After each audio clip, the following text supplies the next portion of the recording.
माग्न जाने दिन म कपाल काट्न गएको सैलुनमा कपाल बिगारिदियो अनि त्यसपछि मलाई जेरोमा पछाडि काटिदियो अनि मलाई एकदम टेन्सन भयो। अब पहिले दिन माग्न जाने दिनै कपाल यस्तो पुरा ट्यापे पाराको लिएर कसरी जाने भनेर एकदम टेन्सन भयो मलाई। अनि पुरा कालो निलो भयो म त। त्यहाँ त्यो इन्गेजमेन्टको भिडियोमा पनि पुरा कालो निलो देखेको इन्गेजमेन्टमा पनि कपाल त्यस्तै छ हैन। त्यस्तै छ। अनि उहाँले चाहिँ मान्न गएको कति दिनमा इन्गेजमेन्ट भयो?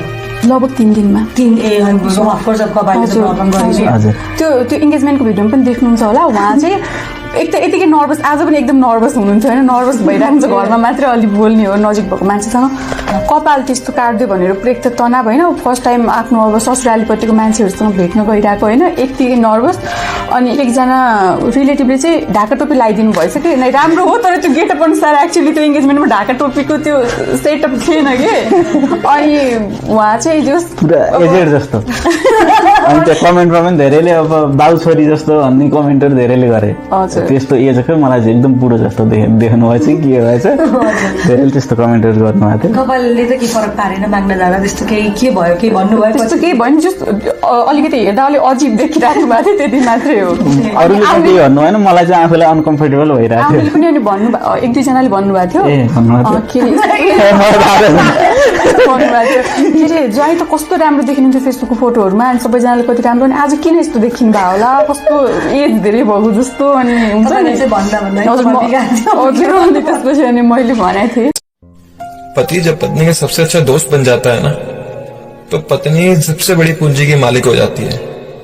क्योंकि ये एक वो रिश्ता है जो जन्म से तो नहीं जुड़ता, लेकिन जब से जुड़ता है तब से जिंदगी के हर एक राह का साथी होता है। इसीलिए इसे जीवन साथी कहते हैं।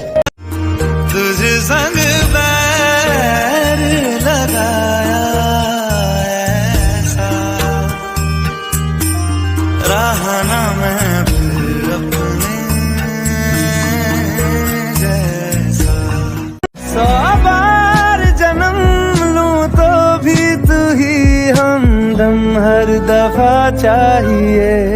तू है तो मुझे फिर और क्या चाहिए, तू है तो मुझे फिर और क्या चाहिए, किसी की ना सलोना सा सजन है और मैं हूँ, जिया में एक अगन है और मैं हूँ।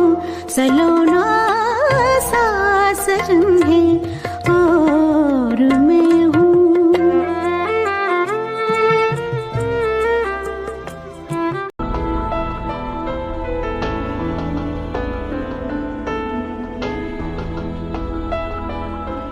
जहां आज के जमाने में कुछ साल की शादी के बाद तलाक की खबरें आम हो गई हैं, वहीं कुछ प्यार करने वाले ऐसे भी हैं जो जन्मों तक ये साथ निभाने की ताकत रखते हैं। ऐसी ही जोड़ी थी सोशल मीडिया इन्फ्लुएंसर विवेक पंगेनी और सृजना सुवेदी की, लेकिन ये जोड़ी टूट गई है।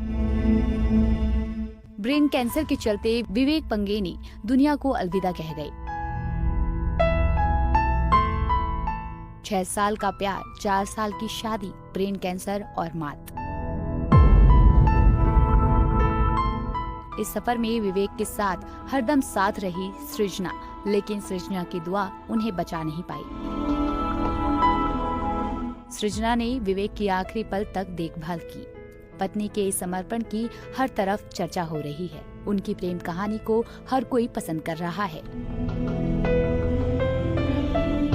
लेकिन इस कहानी का अंत सबको रुला गया है। 36 साल के विवेक की मुलाकात सृजना से करीब 10 साल पहले हुई थी और ये मुलाकात स्कूल में हुई। खबरों के मुताबिक विवेक सृजना के सीनियर थे। 6 साल के रिलेशनशिप के बाद दोनों ने शादी कर ली थी। दोनों अपनी हसीन पलों की तस्वीरें वीडियो साझा करते थे, रील्स बनाते थे। कपल को फैंस का प्यार मिल रहा था। इसी बीच विवेक और सृजना दोनों ही यूएस चले गए, क्योंकि विवेक को पीएचडी की पढ़ाई करनी थी। विवेक यूनिवर्सिटी ऑफ जॉर्जिया में फिजिक्स और एस्ट्रोनॉमी के पीएचडी छात्र थे। सब कुछ सही चल रहा था, दोनों लगातार सपने बुन रहे थे कि इसी बीच अचानक विवेक को तेज सिरदर्द हुआ, जो थमने का नाम नहीं ले रहा था। दिक्कत इतनी बढ़ गई कि विवेक सही से चल भी नहीं पा रहे थे। साल 2022 चेकअप के दौरान उन्हें पता चला कि विवेक को 4थे स्टेज का ब्रेन ट्यूमर है। सृजना ने बताया कि चेकअप के लिए जाते समय विवेक ने कहा था कुछ नहीं होगा मुझे। MRI कराने के बाद पता चला कि उन्हें 4थी स्टेज का ब्रेन कैंसर था। विवेक और सृजना पर दुखों का पहाड़ टूट पड़ा, लेकिन सृजना ने हिम्मत नहीं हारी। लेकिन सब कुछ भूलकर सृजना विवेक की सेवा में लग गई। विवेक की 2 मेजर सर्जरी हुई। डॉक्टर ने उन्हें बता दिया था कि विवेक के पास सिर्फ 6 महीने हैं। दोनों की लाइफ उस समय रुक सी गई और दोनों बहुत रोए, लेकिन सृजना ने विवेक के केयर में कोई कसर नहीं छोड़ी। इस बात का अंदाजा आप इस बात से लगा सकते हैं कि पति की कीमोथेरेपी के समय सृजना ने अपने ही बाल काट दिए ताकि उन्हें सामान्य महसूस करा सके।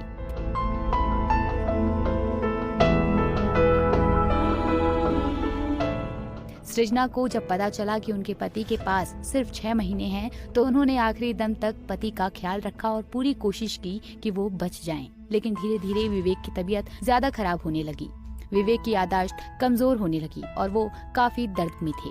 19 दिसंबर को विवेक कैंसर से जंग हार गए। अमेरिका के एक अस्पताल में उनका निधन हो गया। भले ही विवेक इस दुनिया में ना हो, लेकिन सृजना के मन में वो हमेशा जिंदा रहेंगी। सच्चा प्यार क्या होता है, सृजना और विवेक ने इसकी मिसाल दुनिया को दी। लेकिन सृजना के पति को बचा पाने की सारी कोशिशें नाकामयाब हो गई। नियति को कुछ और ही मंजूर था।